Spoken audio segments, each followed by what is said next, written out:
이제는 차마 너를 바라볼 수조차 없구나. 할 수 있는 한 빨리 너희 나라로 돌아가렴. 사랑해서 헤어진다는 핑계 같은 말. 여러분은 어떻게 생각하시나요?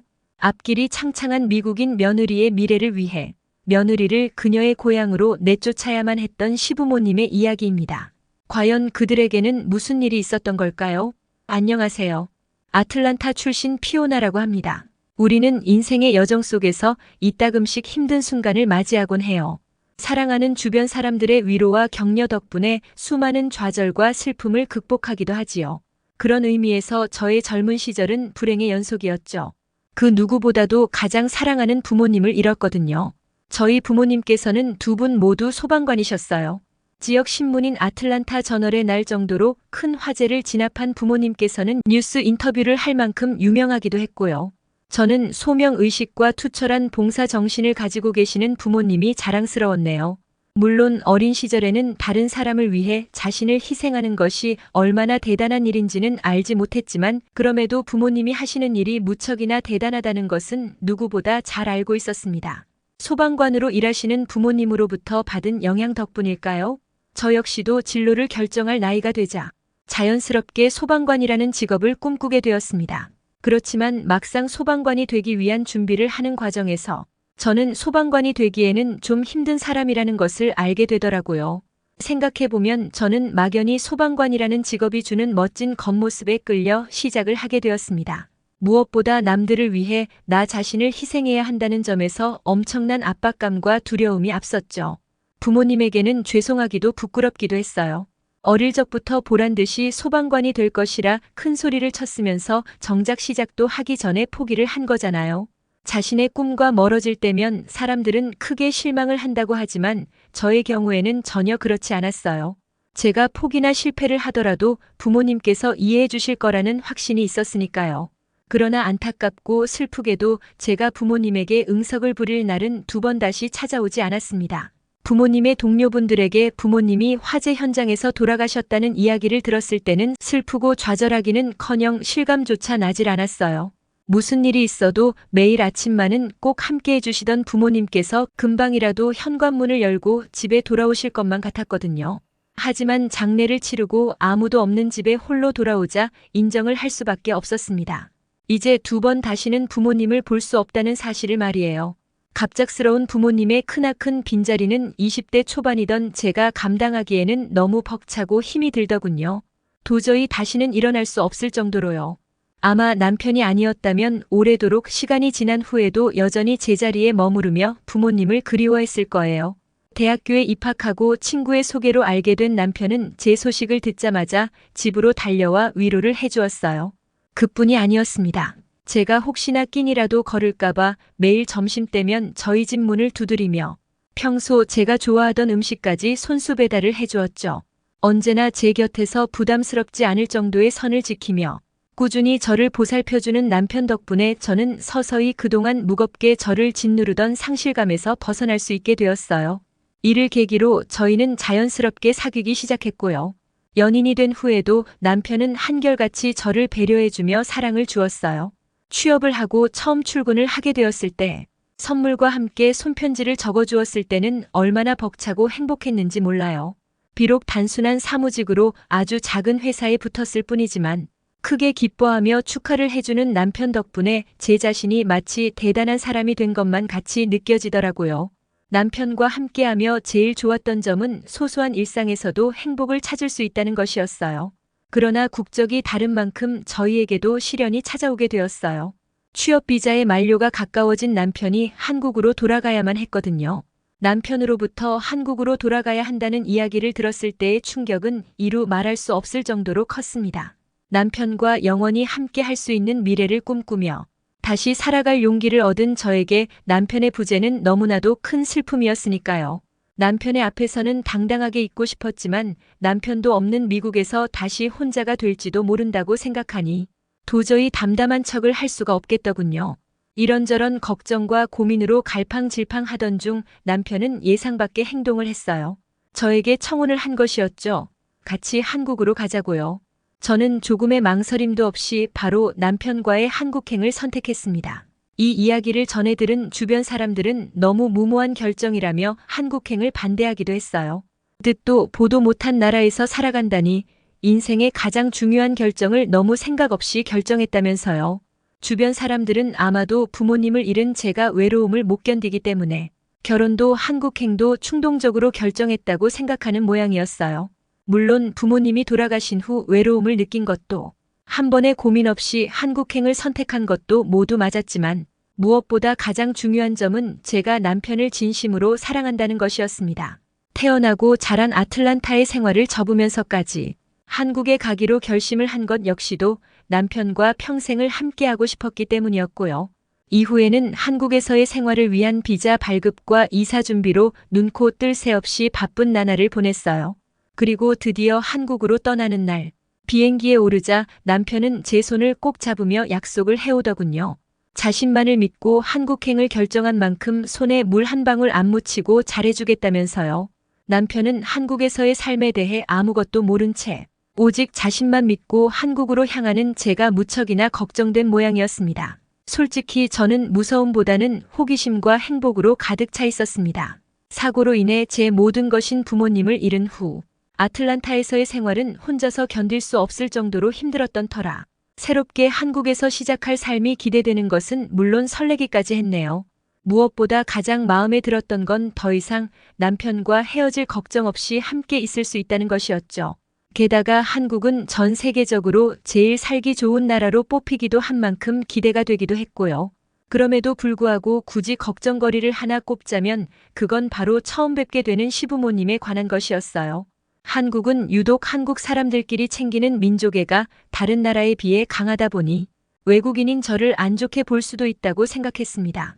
예전부터 한국과의 교류 경험이 있고 한국의 문화를 접한 사람이었다면 부담감이 적을 수도 있었겠지만 저는 남편과 연애를 하면서도 한국 자체, 한국의 문화에 대해서 깊이 생각해 본 적이 없었기 때문에 더욱 긴장이 되더군요.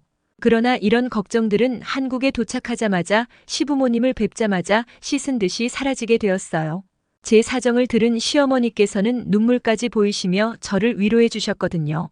시아버지께서는 앞으로 자신들을 부모로 여기면서 지내며 아무 걱정하지 말라며 마음을 토닥여주기까지 하셨고요. 온 가족들의 사랑과 관심 덕분에 저는 생각보다 더 금방 한국 생활에 잘 적응할 수 있었답니다. 저와 마찬가지로 외국인 분들이라면 당연히 한국하면 가장 먼저 서울을 떠올리실 텐데요.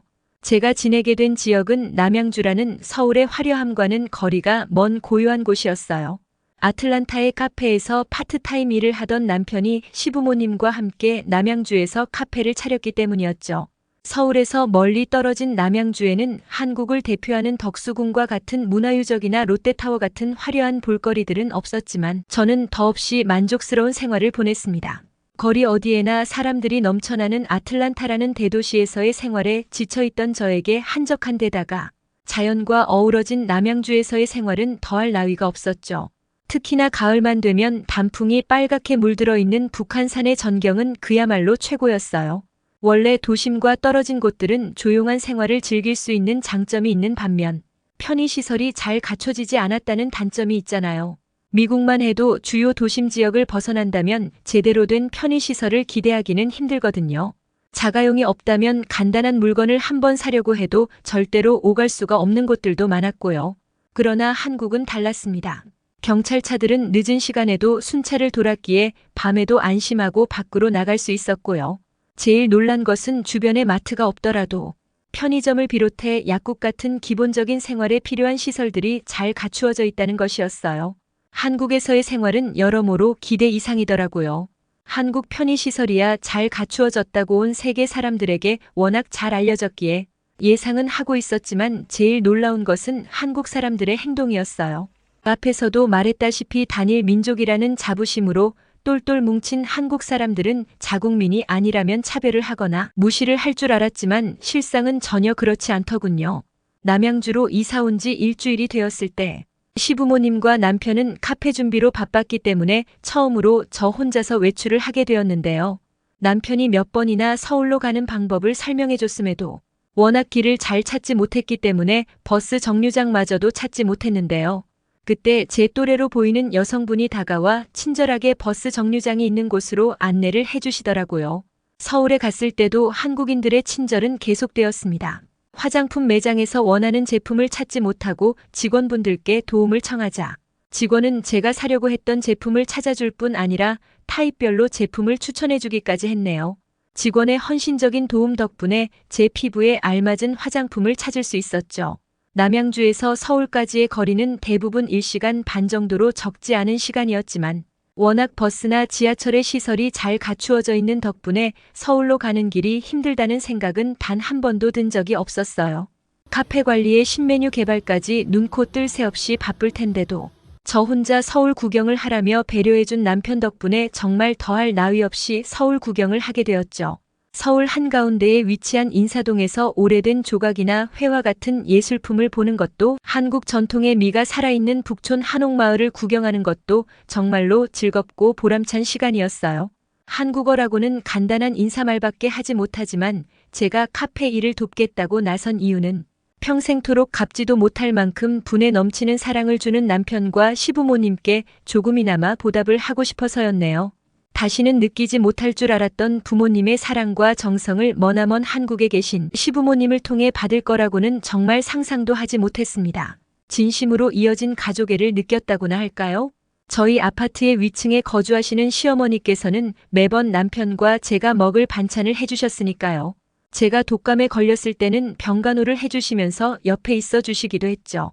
가장 아픈 순간 매 끼니 때마다 따뜻한 죽과 약을 챙겨주시는 시어머니와 늦은 밤 귀가할 때면 걱정이 된다며 매번 차를 끌고 데리러 와주시는 시아버지의 곁에 있자니 행복하다는 생각이 저절로 들더군요. 그렇기 때문에 더더욱 열심히 카페 일을 돕고 싶었습니다. 이토록 넘치는 사랑을 받았다면 보답하고 싶은 건 당연한 일이니까요. 이제 막 한국어를 배우던 시기였기에 카페 일을 시작할 때만 하더라도 제가 할 수 있는 일은 테이블 정리와 청소 정도였는데요. 카페 일을 하며 한국어 실력이 정말 쑥쑥 늘게 되더군요. 역시 다른 나라의 언어를 배우는데 가장 좋은 방법은 경험이라는 말이 맞더라고요. 웬만한 한국어를 할 수 있게 된 저는 3달 만에 포스기를 잡고 손님들을 상대할 수 있게 되었죠. 곧이어 포스기는 제 차지가 되기도 했어요. 자신들보다 손님을 더 잘 상대하는 저에게 남편과 시부모님이 아예 계산대 앞에 저를 세우셨거든요.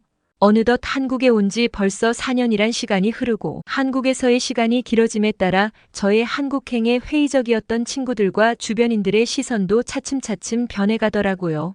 제가 한국에서 행복하게 잘 지내는 모습을 보여서인지 한국에 대한 지대한 관심을 보이기 시작한 것이었어요. 도대체 한국이 얼마나 살기 좋은 곳이기에 그렇게 적응을 잘하게 되었냐면서요. 남편과 함께 운영하는 카페의 인기가 높아짐에 따라 저희 부부는 새로운 계획을 세우기도 했어요. 남편과 저를 닮은 예쁜 아이를 갖는 것 말이에요. 저희 둘은 워낙 아이를 좋아하다 보니 마음 같아서는 결혼을 하자마자 아이를 가지고 싶었지만 사업이라는 것이 잘 될 때보다 안 될 때를 더 대비해야 했기에 그동안은 어쩔 수 없이 2세 계획을 미룰 수밖에 없었네요. 부모로서 자식을 사랑하는 마음도 너무나 중요하겠지만 아무래도 아이를 키우기 위해서는 기본적으로 경제적 안정이 필요하니까요. 하루 일과가 끝나고 침대에 누워있을 때면 남편과는 종종 아기에 관한 상상을 하며 웃음꽃을 피우기도 했어요. 그러다 보면 하루빨리 아이가 찾아왔으면 좋겠다고 간절히 바라기도 했고요. 하지만 부모님을 잃은 것만으로는 제가 느껴야 할 인생에서의 고통의 총량이 부족했던 걸까요? 남편을 쏙 빼닮은 이세가 찾아오기는커녕 하늘은 오히려 저에게서 가장 소중한 남편을 뺏어가 버렸네요. 애초에 남편에게 불치병이나 지병이 있었다면 마음의 준비를 하거나 대비를 했겠지만 너무나 어처구니가 없게도 남편은 음주운전 차량과의 교통사고로 인해 한순간에 하늘나라로 가버리더군요. 남편의 장례식에 대한 기억은 사실 잘 나질 않아요. 울며 계속해서 실신하기만 했거든요. 장례식이 끝난 뒤 시부모님과 저는 서로 얼굴만 봐도 오열을 하며 남편을 그리워하곤 했습니다. 다시 잘 살기 위해 악착같이 카페 운영을 하며 억지로라도 일상생활을 하기 위해 노력했고요. 남편이라면 하늘에서 저를 바라보며 분명 자신이 없이도 잘 살길 바랐을 테니까요. 그런데 남편이 떠난 지 3달이 되어갈 때쯤 시부모님께서는 저를 시댁으로 불러내 돈을 건네주시더군요. 한국의 지폐가 아닌 달러로 말이에요. 제가 무슨 일이냐며 의아해하자 시아버지께서는 모든 준비가 끝났으니 아틀란타로 돌아가라며 단호하게 이야기를 하셨고요. 큰 충격을 받아 가슴이 쿵 내려앉는 느낌이었습니다. 시부모님께서 저를 아틀란타로 쫓아내실 거라고는 전혀 생각지도 못했으니까요. 계속 한국에서 시부모님 곁에 있고 싶다며 울며불며 사정을 해보았지만 시부모님께서는 마음을 굳게 먹으셨는지 단호한 태도로 일관하시더라고요. 인정하고 싶지는 않았지만 깨닫게 되었죠. 시부모님께서 저를 밀어내고 있다고요. 결국 저는 시부모님의 권유로 다시 아틀란타로 돌아오게 되었는데요. 시부모님께서 충분한 자금을 지원해 주셨음에도 아틀란타에서의 생활은 힘들고 고달프기만 했습니다. 경제적인 문제보다도 남편의 부재로 힘든 와중 가장 믿고 의지했던 시부모님에게 버림받은 거나 마찬가지니까요. 동시에 여기저기 길거리에 넘쳐나는 노숙자들을 볼 때면 저절로 한숨이 나오기도 했어요. 깔끔하고 쾌적한 한국의 거리가 얼마나 대단했는지 역으로 체감하기도 했고요. 한국에서는 상상도 못할 일도 겪었지요. 잠깐 화장실을 다녀오는 사이 카페 창가에 올려놓은 가방을 도둑 맞았을 때는 또 어찌나 서럽던지 말도 못할 정도였습니다. 시부모님께서는 재혼을 할 때까지 자금을 지원해 준다고 말씀하셨습니다. 하지만 어쩌면 평생 하지 못할 재혼을 바라면서 시부모님에게 경제적으로 지원을 받는 것은 있을 수 없는 일이었어요. 그래서 취업 준비를 하게 된 것이고요. 그러나 카페 일 경험밖에 없는 제가 미국에서 마땅한 일자리를 구할 방법은 없었네요. 엎친 데 덮친 격으로 몸이 아프기까지 하더군요. 한국이었다면 구급차를 불러 응급실에 가거나 가까운 편의점에서 약을 사 먹을 수도 있었겠지만 병원비가 상상 이상인 아틀란타에서 응급실에 가는 것은 절대 할 수 없었어요. 그렇다고 이미 영업이 끝난 약국에서 약을 타 먹을 수도 없었고요. 처음에는 혼자 참아보려고 하기도 했지만 복통은 점점 심해져만 갔고 떠오르는 사람은 시부모님밖에 없었기에 어쩔 수 없이 전화를 걸 수밖에 없었죠. 시부모님께서 전화를 받으시자마자 저는 펑펑 울며 한국으로 돌아가고 싶다고 빌었어요. 제 이야기를 들은 시부모님께서는 깜짝 놀라시며 비행기 표를 끊어줄 테니 내일이라도 당장 한국으로 오라고 말씀을 하셨습니다. 신기하게도 한국으로 돌아갈 수 있다고 생각하는 순간 하루 종일 저를 괴롭히던 복통은 씻은 듯이 사라지더군요. 공항에 도착해 시부모님의 얼굴을 보는 순간 저는 두 분의 품에 안겨 눈물 콧물을 짜내었어요. 제발 다시 미국으로 내쫓지 말아달라 시부모님에게 애원을 하기도 했고요. 그러자 시부모님께서는 크게 당황하셨습니다. 알고 보니 시부모님께서는 남편도 없이 한국에 지내는 것보다 고향인 아틀란타로 돌아가는 편이 저에게 더 좋다고 생각하신 모양이더군요. 재혼을 위해서도 아틀란타가 더 낫다고 여기셨고요. 시부모님께서는 자신들의 생각이 상처를 줬다며 사과를 하셨는데요. 저는 한국에 돌아와 다시 시부모님과 지낼 수 있다는 사실만으로도 안도가 되었네요. 그 후 저는 시부모님과 같이 카페를 운영하며 지내게 되었습니다. 남편이 떠난 지 꼬박 2년이란 시간이 흐르고 그 사이 시어머니께서는 계속 재혼을 권유하기도 하지만 아직은 남편 이외의 남자에게는 그 어떤 관심도 가질 않더라고요. 아틀란타가 나고 자란 고향이라면 한국은 제가 살아 숨 쉴 수 있게 해준 마음의 고향과도 같은 존재예요. 이렇게 좋은 곳에서 소중한 시부모님과 함께할 기회를 준 남편에게는 언제나 감사할 따름입니다. 비록 더 이상 남편이 제 곁에 없기는 하지만 저는 아마도 한국에 사는 평생 동안 남편을 그리워할 것만 같아요. 가장 행복했던 시간은 남편과 함께했을 때이니까요. 행복한 하루 보내시기를 기원하겠습니다. 구독과 좋아요는 영상 제작에 큰 힘이 됩니다. 끝까지 시청해 주셔서 감사합니다.